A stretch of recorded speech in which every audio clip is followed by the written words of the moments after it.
Yes बेटा, अभी हमने प्रीवियस वीडियो में देखा क्वाड्रेटिक इक्वेशंस क्या होती है ना। अब हम देखेंगे इनकी जरूरत क्या होती है और इन्हें कैसे पता लगाते हैं इक्वेशन क्वाड्रेटिक है या नहीं। ठीक है, जरूरत कहाँ होती है? डेली लाइफ में इसका बहुत सारा यूटिलाइजेशन है बेटा। देखो, यदि अभी हमने कोई पत्थर फेंका तो उसका पाथ कैसा होगा? यहाँ से अगर मैं ये चॉक को ऐसा फेंकूंगी तो पाथ कैसा फॉलो करेगी? वो ऐसा फॉलो करेगी, पैराबोला के फॉर्म में। तो उसके नेचर को समझने के लिए हमें क्वाड्रेटिक इक्वेशन का आना बहुत जरूरी है। किसी क्रिकेटर ने यदि 6 मारा तो वो 6 कैसा यहाँ से जाके और ऐसा बाउंड्री के पार होगा, उसका पाथ एक पैराबोला होगा। तो 6 किस नेचर का था, उसका नेचर, उसका पाथ सब समझने के लिए आपको क्वाड्रेटिक इक्वेशंस को जानना जरूरी होगा। ठीक है, और यदि आपको कोई बिल्डिंग बनाना है, कोई आर्किटेक्चर बनाना है, उसमें आपको कोई हॉल बनाना है, जिस हॉल का एरिया होना चाहिए 100 स्क्वायर फीट, आपको कह दिया कि हॉल का एरिया कितना होगा, 100 होना चाहिए, 100 स्क्वायर फीट, और उसकी जो विड्थ, उसकी जो लेंथ है, उसकी विड्थ से 5 फीट ज्यादा होना चाहिए। और कुछ नहीं बताया, बस इतना ही बताया कि हमें एक हॉल नीचे चाहिए जिसका एरिया, नीचे का जो ग्राउंड है, वो जो प्लेटफॉर्म है, वो ऐसा चाहिए कि इसका एरिया 100 स्क्वायर फीट हो और उसकी जो लेंथ है वो उसकी विड्थ से 5 फीट ज्यादा हो। तो हम कैसे फाइंड करेंगे क्या लेंथ है क्या विड्थ है? तो उसको फाइंड करने के लिए भी हमें क्वाड्रेटिक इक्वेशन को जानना जरूरी होता है। उसके लिए भी हम क्वाड्रेटिक इक्वेशन का यूज करते हैं। या अगर विड्थ x है तो लेंथ कितनी होगी उनके हिसाब से? x plus 5 feet. जो लेंथ है वो विड्थ से 5 फीट ज्यादा होगी, तो अगर विड्थ x है तो लेंथ होगी x प्लस 5 फीट। अब जब हम इसको सॉल्व करेंगे, ये लेंथ है और ये विड्थ है। देखो, एरिया क्या होता है? L into B, length into width is equal to area. Length है x प्लस 5 और विड्थ है आपकी x is equal to area है 100 स्क्वायर फीट। जब आप इसको सॉल्व करोगे तो देखो ये आपकी क्वाड्रेटिक बनेगी, x into x square plus 5x is equal to 100। तो ये हो जाएगा आपका x square plus 5x minus 100 is equal to 0। This one is a quadratic equation. ये आपकी क्वाड्रेटिक इक्वेशन बन गई। आपको x की वैल्यू फाइंड करोगे तभी आपको y की मिलेगी, ये मिलेगी लेंथ। विड्थ पता होगी तभी आपको लेंथ मिलेगी। तो इसके लिए आपको जरूरी है ये समझना कि क्वाड्रेटिक इक्वेशंस को कैसे फाइंड किया जाता है, ये पढ़ना आपको इसलिए जरूरी है। आप इन सब चीजों के आंसर्स फाइंड कर सकते हो जब आप क्वाड्रेटिक इक्वेशन को सॉल्व करना सीख जाओगे। आर यू अंडरस्टैंड इट बेटा?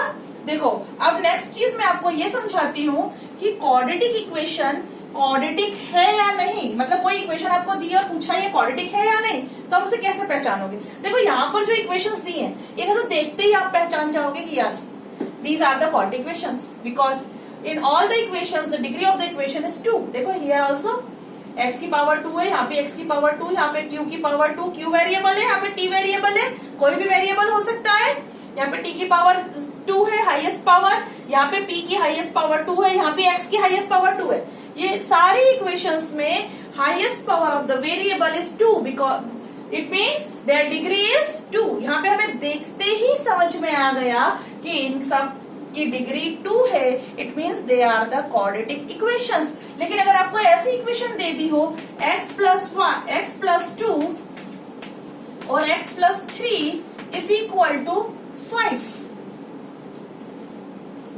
10, ठीक है, आपको ये दे दिया और आपसे पूछा is it a quadratic equation और नॉट, तो आप एकदम देखते से कैसे बताओगे कि ये क्वाड्रेटिक है या नहीं? आपको कहीं पर भी डिग्री 2 नजर नहीं आ रही। लेकिन आप एकदम से देखते से ये भी नहीं कहोगे कि no it is not a quadratic equation because they are not a degree 1, ये भी नहीं कहोगे क्योंकि अभी हमने इसको सॉल्व नहीं किया है। हम इसे सॉल्व करके देखेंगे और सॉल्व करने पर अगर इसकी डिग्री 2 आती है तो yes, it is a quadratic equation. देखो, x इंटू एक्स स्क्वायर, ये हो जाएगा 3x और प्लस 2x, इसका हो जाएगा 5x, ठीक है, प्लस 3 2 जा 6। समझ में आया ना मैंने क्या करा? पहले x का मल्टीप्लाई x में करा, x स्क्वायर आया, फिर इन दोनों का x का 3 में करा तो 3x प्लस 2x, 3 और 2 5 मैंने एक साथ जोड़ दिया, ये हो गया 5x, 3 2 जा 6 इज इक्वल टू 10। ये हो गया आपका x square plus 5x plus 6 minus 10 is equal to 0।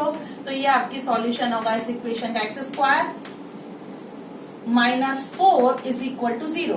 देखो बेटा, यहाँ पर x की डिग्री कितनी है? x की पावर कितनी है? 2, highest power of the variable 2, it means इसकी डिग्री कितनी हो गई? 2।